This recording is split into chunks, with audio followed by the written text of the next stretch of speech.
शुभेंदु अधिकारी के पिता और टीएमसी से सांसद शिशिर अधिकारी ने अपने मन की बात खोल कर रख दी। उन्होंने कहा कि राज्य में प्रधानमंत्री मोदी के नाम पर जनता वोट देने का मन बना चुकी है। राज्य में प्रधानमंत्री मोदी का नाम चल रहा है और वही आएंगे। शिशिर अधिकारी कहते हैं कि मुख्यमंत्री ममता बनर्जी अच्छी और लड़ाकू नेता हैं, लेकिन पिछले 10 सालों में धीरे धीरे तृणमूल की स्थिति काफी कमजोर हो गई है। अधिकारी का कहना है कि नारदा शारदा कोयला घोटाला समेत हजारों करोड़ के भ्रष्टाचार ने सरकार और ममता की छवि को बड़ा नुकसान पहुंचाया है। हिंसा समेत तृणमूल के पराभव के तमाम कारण है। शिशिर अधिकारी के तीखे हमले के बाद तृणमूल के नेता पार्थ चटर्जी ने कहा, शिशिर से किस मुंह से बात करें। पार्थ के मुताबिक उनके बेटे शुभेंदु और सौम्येंदु बीजेपी में हैं।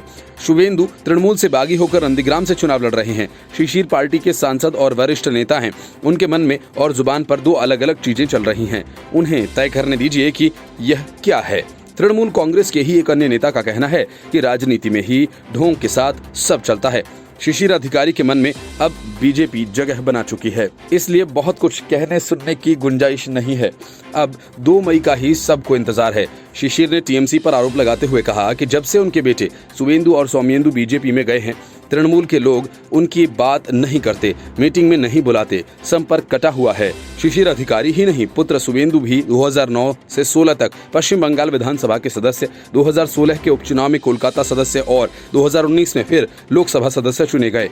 उनके भाई और शुभेंदु अधिकारी 2009 में तामलुक लोकसभा सीट से चुनाव जीते थे। उन्होंने 2016 में इस्तीफा दे दिया और पश्चिम बंगाल विधानसभा का रुख किया।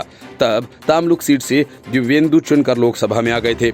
शिशिर अधिकारी ने कहा वह और उनके बेटे दिव्येंदु अधिकारी तृणमूल के सांसद हैं। आप दल बदल विरोधी कानून देख लीजिए, उन्होंने ऐसा कोई काम नहीं किया है। इसके दायरे में आए, लेकिन उन्हें नहीं पता कि अभी वह किस दल में है और आगे क्या होगा। शिशिर अधिकारी कहते हैं कि जिसका कोई नहीं होता उसका भगवान होता है, इसलिए उन्हें आने वाले समय की चिंता नहीं है। पश्चिम बंगाल में तृणमूल और बीजेपी में कड़ा मुकाबला हो रहा है। 2 मई के बाद सबको पता चल जाएगा कि बंगाल में क्या हुआ। शिशिर का कहना है कि वह और दिव्येंदु किसी का प्रचार नहीं कर रहे और न ही जनता से अभी किसी को वोट देने की अपील कर रहे हैं। वे तृणमूल के सांसद हैं और बेटा बीजेपी का उम्मीदवार। हल्दिया जिले में भी शिशिर अधिकारी परिवार की अच्छी राजनीतिक धमक है, लेकिन वोट देने के सवाल पर कहते हैं कि विवेक जिसको वोट देने को कहेगा, वोट उसी को दूंगा। Bureau report, news of India.